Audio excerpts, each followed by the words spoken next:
ठीक है, स्टार्ट करें। स्क्रीन क्लियर है, ऑडियो क्लियर है, स्क्रीन नहीं दिख रहा क्या? प्रोटेक्शन फ्रॉम वीड्स,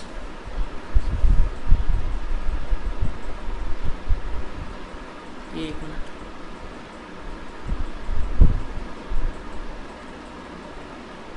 अभी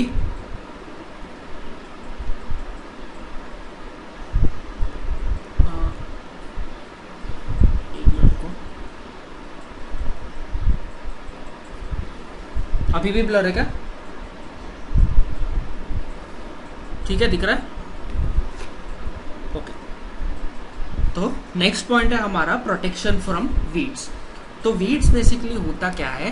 वीड्स आर अनडिजायरेबल प्लांट्स, मतलब क्रॉप्स के अलावा जो अनडिजायरेबल प्लांट्स ग्रो होते हैं उसको हम बोलते हैं वीड्स। अब जैसे आप ये फिगर में देख रहे हो, ये आपने देखा होगा फुटपाथ पे वगैरह चलने के टाइम पे ऐसा बीच बीच में ऐसे छोटे छोटे से प्लांट्स आते हैं। ये एक्स्ट्रा प्लांट्स है, अनवांटेड प्लांट्स है जो ऑटोमेटिकली ग्रो होते हैं, उनको बोलते हैं वीड्स। अब ये सेकेंड इमेज में जो फार्म सॉइल दिख रहा है वहां पे ऐसे वाले छोटे छोटे प्लांट्स ग्रो होते हैं, इनको बोलते हैं वीड्स। तो हमने किया था, फिर आपने स्टॉप कराया था। हाँ, फिर इस तो वीड्स का डेफिनेशन क्या होगा? Weeds are undesirable plants that grow naturally. ठीक है, ये नेचुरली ग्रो होता है अलॉन्ग विद द क्रॉप। ठीक है, वीड्स क्या समझ में आया? इसका डेफिनेशन लिख लो या स्क्रीनशॉट ले लो, जो भी करना है। ठीक है, अब ये जो वीड्स आते हैं उनको निकालना बहुत ही जरूरी होता है। इनको निकालना क्यों है? बिकॉज जो भी आपका क्रॉप ग्रो हो रहा है, they need nutrients, they need water, space and light. लेकिन अगर क्रॉप्स के साथ ये वीड भी ग्रो होता है तो वीड क्या करता है? जो भी न्यूट्रिएंट्स, वाटर, जो कुछ भी है वो सब वीड अपने तरफ अब्सॉर्ब करके लेता है। तो जो क्रॉप्स है उनको इनफ न्यूट्रिएंट्स या इनफ वाटर नहीं मिलता, इसलिए वीड्स को निकालना बहुत ज़रूरी होता है। जो वीड्स को निकालने का प्रोसेस है उसको हम बोलते हैं वीडिंग, WEEDING।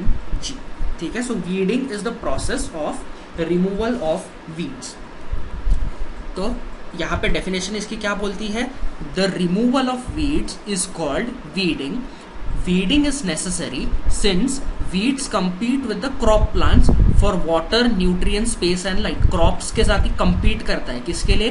वाटर के लिए, न्यूट्रिएंट्स के लिए, स्पेस और लाइट के लिए। So that is why they affect the growth of the crop. और आगे क्या बोला है? Some weeds also interfere in harvesting and may be poisonous for animals and human beings. Weeds जो है they are also poisonous for animals and human beings. अब इसको निकालते कैसे है? निकालने का तरीका क्या है? या दो तरीका हो सकता है। First method is the spraying of certain chemicals. कुछ ऐसे केमिकल्स होते हैं जिनको आप अगर वीड्स के ऊपर स्प्रे करो, वीड जो है दे विल वो मर जाएंगे, या और ये जो केमिकल्स है they will not damage the crop. ये जो आपको फिगर में दिख रहा है, this is an example of a weed killer या फिर केमिकल बोलो। ये जो केमिकल्स है इनको बोलते हैं हम वीडिसाइड्स, WEEDICIDES।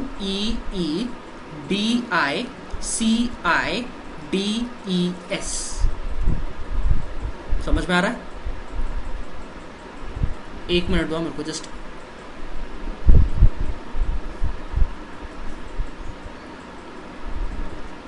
ओके, तो मैं बोल रहा था ये जो केमिकल्स को स्प्रे करते हैं इनको बोले जाते हैं वीडिसाइड्स। अब ये जो सेकंड फिगर में एग्जांपल दिख रहा है, this is an example of weedicide, 2,4-D amine weed killer.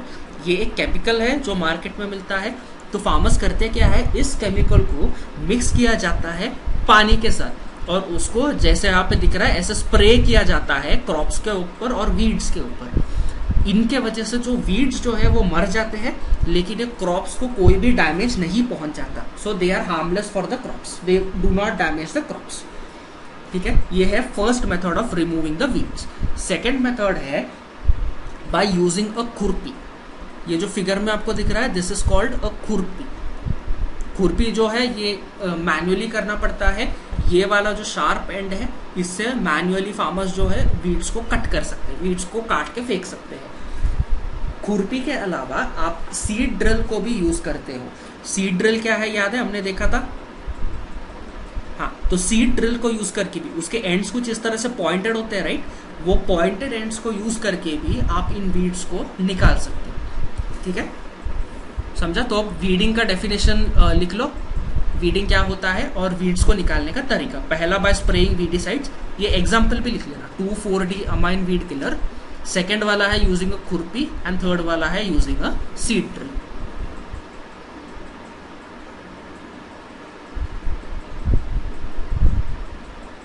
और ये केमिकल्स जब भी फार्मर्स स्प्रे करते हैं तो उनके हेल्थ को अफेक्ट हो सकता है, that is why they should take precaution. जो जब ये स्प्रे करते हैं नोज और माउथ को उन्होंने कवर रखना चाहिए। ठीक है, लिख लिया? नींद आ रही क्या? ठीक है, आगे नेक्स्ट पॉइंट बढ़ू। अभी नेक्स्ट पॉइंट है हार्वेस्टिंग। सो हार्वेस्टिंग बेसिकली होता क्या है, जब आप क्रॉप्स को सो करने के बाद क्रॉप्स मैच्योर हो जाता है, मैच्योर होने के बाद जो कट करने का प्रोसेस है, क्रॉप को जो कट करने का प्रोसेस है, उसे बोलते हैं हार्वेस्टिंग। सो हार्वेस्टिंग का डेफिनेशन यहाँ पे क्या बोलता है? Harvesting is the cutting of the crop after it is mature. ठीक है, यूजुअली कितना टाइम लगता है? क्रॉप्स को एक बार सो कर दिया तो usually it takes 3 to 4 months for a cereal crop to mature, मतलब 3-4 महीने के बाद इसको हार्वेस्ट किया जा सकता है। अब हार्वेस्ट करते कैसे हैं? हार्वेस्टिंग के लिए जो टूल्स यूज होते हैं वो आपको मैंने इमेजेस में दिखाया है। It is first method is it is done by using a sickle, SICKLE। Sickle, ये जो फिगर में दिख रहा है this is a sickle. Farmers करते क्या है, ये वीड्स जो ये क्रॉप्स जो है इनको काट देते हैं यूजिंग दिस सिकल। इसमें वापस डिसएडवांटेज क्या है? इसमें काफी सारा लेबर लगता है और इसमें काफी सारा टाइम लगता है। ठीक है, this is kind of a traditional method. अभी दूसरा मेथड जो है, it is done with the help of a machine. ये मशीन को हम बोलते हैं हार्वेस्टर। हाँ, बताता हूं मैं इसके आगे। ठीक है, तो हार्वेस्टिंग जब करते हैं it is either done with the help of a sickle और done with the help of a harvester. समझ में आया? ठीक है, इसका स्क्रीनशॉट लेना है ले लो, फिर मैं कंबाइन बताता हूँ क्या है। ठीक है, अब ये जो क्रॉप्स है इसको आप सीधे रूट्स में से नहीं निकालते। ये वाला ऊपर का जो पार्ट है, ये मतलब एकदम क्लोज टू द ग्राउंड वाला जो पार्ट है, वहां से आप इसको कट करते हो।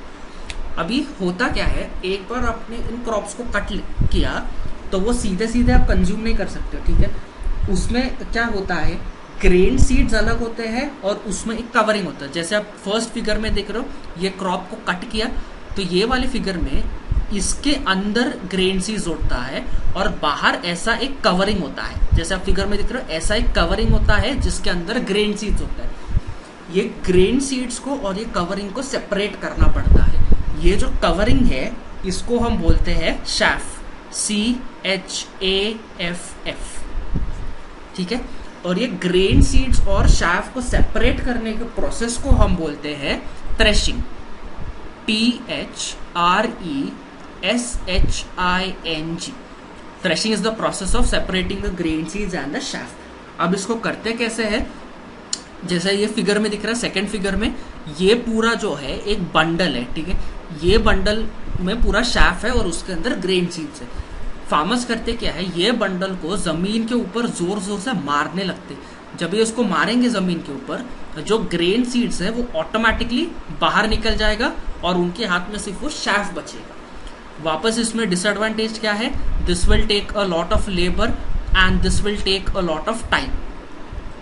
ये जो फिगर में आपको एक बंडल दिख रहा है, ऐसे एक बंडल को ही ग्रेन और शैफ सेपरेट करने को ऑलमोस्ट इट टेक्स 1 hour। क्या हुआ?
क्या बोला मैंने अभी, बताओ।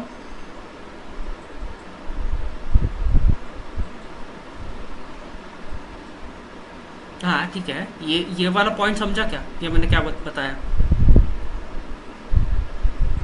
हाँ बताओ, थ्रेशिंग क्या होता है।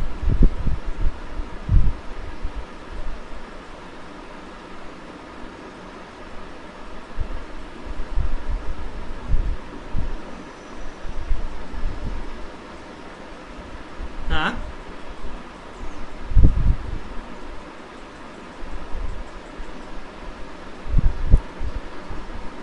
हम्म।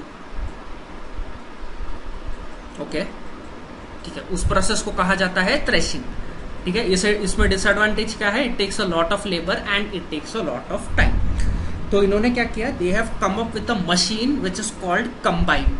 ये जो फिगर में दिख रहा है, इस मशीन को बोलते हैं कंबाइन। अब ये कंबाइन नाम कैसे पड़ा, combine is basically a combination of a harvester and thresher. समझा तो क्या होता है, so it is harvester plus thresher. So harvester basically करता क्या है, जैसे हमने प्रीवियस स्लाइड में देखा था, ये हार्वेस्टर जो है ये क्रॉप्स को काट देता है। काट देने के बाद ये जो मशीन है ये क्या करता है, ये हार्वेस्ट भी करता है, ये थ्रेश भी करता है, मतलब ये क्रॉप्स को काटता भी है और ये क्रॉप्स और शाफ, जो ग्रेन्स और शाफ है, उन दोनों को सेपरेट भी करता है। तो ये मशीन जो है दोनों काम करता है, इसलिए इसका नाम पड़ा है combine. So combine is a machine which is used for harvesting and threshing. ये जो फिगर में दिख रहा है इसको बोलते हैं कंबाइन। ठीक है, समझ में आया। अभी ये जो प्रोसेस होता है सेपरेटिंग का शाफ और ग्रेन को, इसको एक और मेथड से कर सकते हैं। That method is called winnowing. ये 6th में पढ़ाता है, कुछ याद है। विनोइंग, हाँ क्या होता है।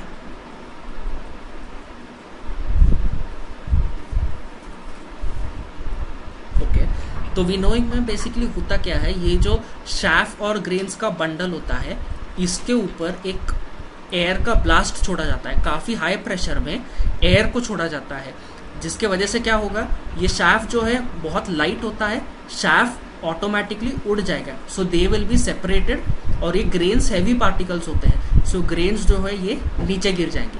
तो जब एयर छोड़ते हो शाफ सेपरेट होगा और ग्रेन्स नीचे गिर जाएंगे। इस प्रोसेस को बोला जाता है विनोइंग। समझ में आया अभी। ठीक है, अभी क्या होता है, जब फार्मर्स ये क्रॉप्स को काटते हैं, मान लो ये आपका लैंड है और मानो ये आपके क्रॉप्स है।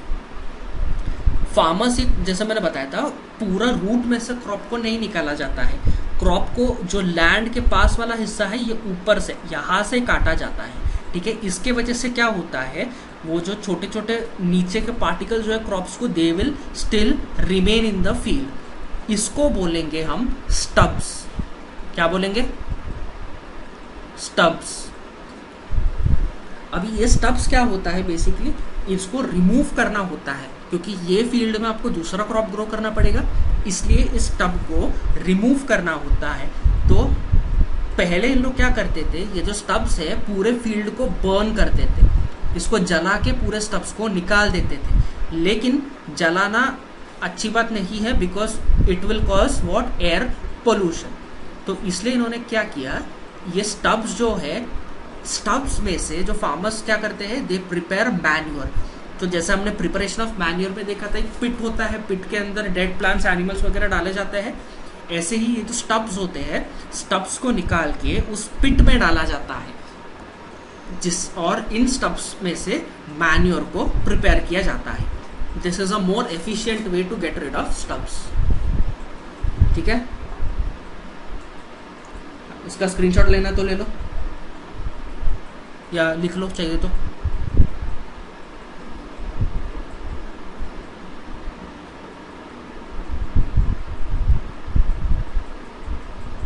ले लिया।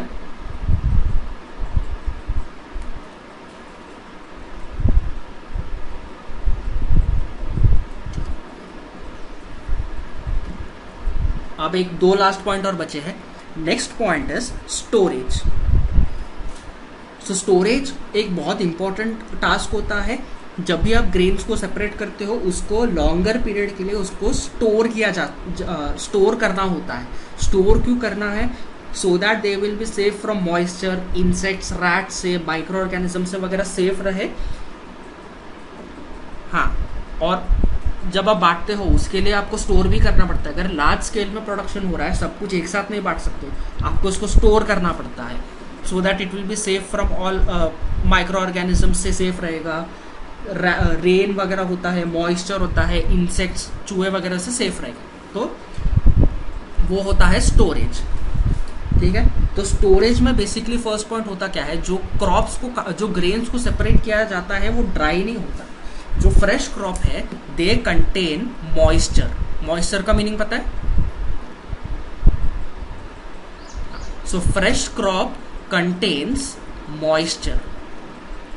ठीक है, अगर मॉइस्चर के साथ इस क्रॉप को स्टोर किया तो वो खराब हो जाएगा। तो पहला इंपॉर्टेंट स्टेप क्या है, इनको जो मॉइस्चर कंटेंट है इसको निकालना होता है। इसको निकालेंगे कैसे? ये क्रॉप्स को ड्राई किया जाता है। सो दे आर फर्स्ट ड्राइड।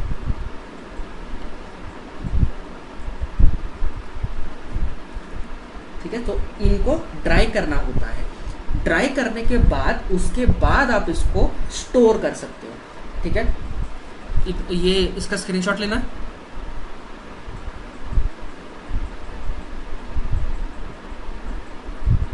ठीक है, अब इसको स्टोर कैसे करते हो? स्टोर या तो हम स्मॉल स्केल में कर सकते हैं या तो हम लार्ज स्केल में कर सकते हैं। स्मॉल स्केल मतलब स्मॉल क्वांटिटी में या तो लार्ज क्वांटिटी में। अभी स्मॉल स्केल में इसको स्टोर कैसे करेंगे?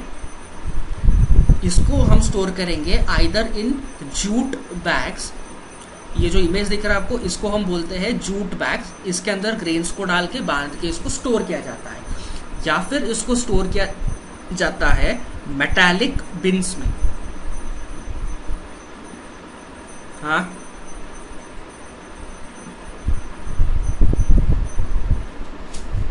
हाँ बताता हूँ मैं। नहीं है पता है मेरे पास, इसके आगे है वो, बताता हूँ मैं क्या है।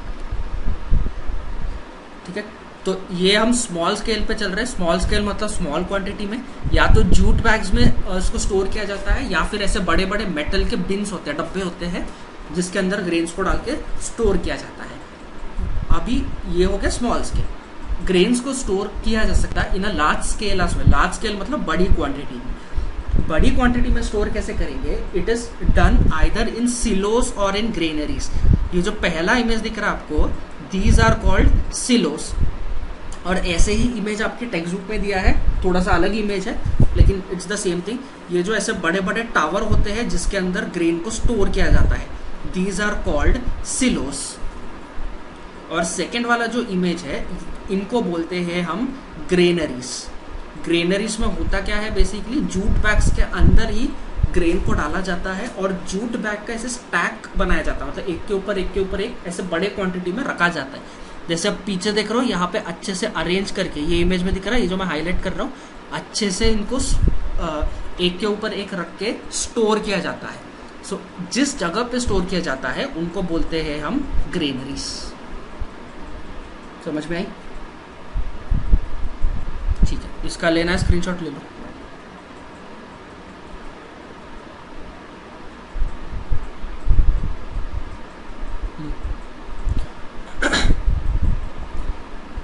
ठीक है, ये हो गया स्टोरेज। अभी एक लास्ट पॉइंट है जिसको बोलते हैं हम एनिमल हस्बेंड्री। इतना देर जो हम देख रहे थे that was related to crops and plants जो हम कंज्यूम करते हैं, लेकिन जो क्रॉप्स के अलावा वी ऑल्सो कंज्यूम एनिमल्स या फिर एनिमल प्रोडक्ट्स। फॉर एग्जाम्पल, जो मिल्क आता है, मिल्क कहाँ से आता है? It comes from cause and goats. तो ये एनिमल्स से आता है। या फिर जो हम चिकन वगैरह खाते हैं वो भी कहाँ से आता है? That also comes from animals. So basically ये मिल्क, चिकन वगैरह पाने के लिए जैसे हम प्लांट्स को ग्रो करते हैं, ऐसे एनिमल्स को भी केयर करना चाहिए, एनिमल्स को भी मतलब रेयर करना चाहिए। इस प्रोसेस को बोलते हैं हम एनिमल हस्बेंड्री। तो एनिमल हस्बेंड्री क्या बोलता है? Food is also obtain from animals for which animals are reared. This is called animal husbandry. ठीक है, फॉर एग्जाम्पल इमेजेस दिखाता हूँ आपको। जो पहला इमेज है ये कैटल है, मतलब इमेज नहीं दिख रहा, जूम करो थोड़ा।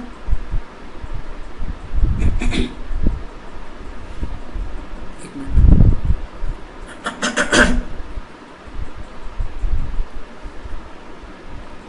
ठीक है, अभी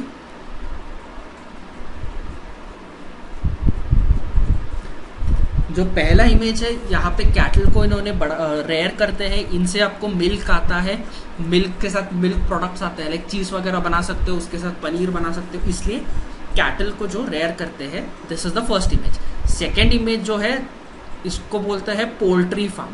पोल्ट्री फार्म में बेसिकली होता क्या है, चिकन को बढ़ाया जाता है, चिकन से आपको अंडे मिलते हैं, चिकन मिलते हैं वगैरह, इसलिए इनको भी बढ़ाना चाहिए। This is called animal husbandry. इनको प्रॉपर फूड के साथ, शेल्टर के साथ और प्रॉपर केयर के साथ इनको रेयर करना चाहिए।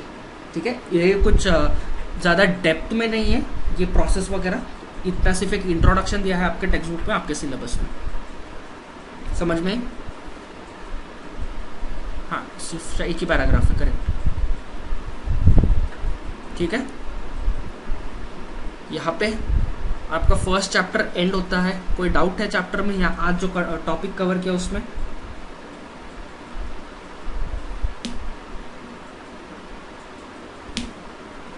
ठीक है, पढ़ा क्या आपने? जो इसके आज के पहले जो भी कवर किया अपन ने, पढ़ा है क्या आपने? टेक्स्ट बुक में से पढ़ा है क्या आपने वो? ठीक है, तो चैप्टर यहाँ पे क्लोज करते हैं हम। हाँ, तो बताता हूँ मैं। एक्चुअली एक्सरसाइज था जो हम कल सॉल्व करने वाले थे, लेकिन कल आप बोल रहे हो कि आप आओगे नहीं, तो आज का मंडे। हाँ, टेक्स्ट बुक के पीछे वाले। ठीक है, तो अपन परसों एक्सरसाइज सॉल्व करेंगे वेडनेसडे को, फिर थर्सडे को या फ्राइडे को टेस्ट लेंगे इसके ऊपर। रैशनल नंबर्स भी खत्म हो जाएगा थर्सडे तक, तो मे भी फ्राइडे को टेस्ट लेंगे इसके ऊपर, दोनों के ऊपर। हाँ बोल।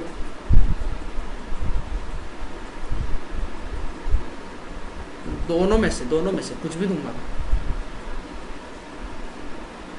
ठीक है, तो टेक्स्ट बुक अच्छे से पढ़ लेना, एक्सरसाइज परसों करेंगे, फिर अपन आगे ये बढ़ेंगे। तो कल अगर आप नहीं आ रहे हो, ध्यान रखना, मैं लिंक भेज कर रखता हूँ, अगर फ्री हो तो आ जाओ, अगर नहीं हो तो यूट्यूब पे लेक्चर अपलोड कर दूंगा मैं। अर्जुन से भी नोट्स लेना, एक्सरसाइज 1.1 पूरा खत्म करने वाला है मैथ्स में। ठीक है, परसों छुट्टी नहीं मारना, परसों नया कंसेप्ट स्टार्ट होने वाला मैथ्स का। ठीक है, चलो एंड करो आज का लेक्चर यहाँ पे। चलो बाय।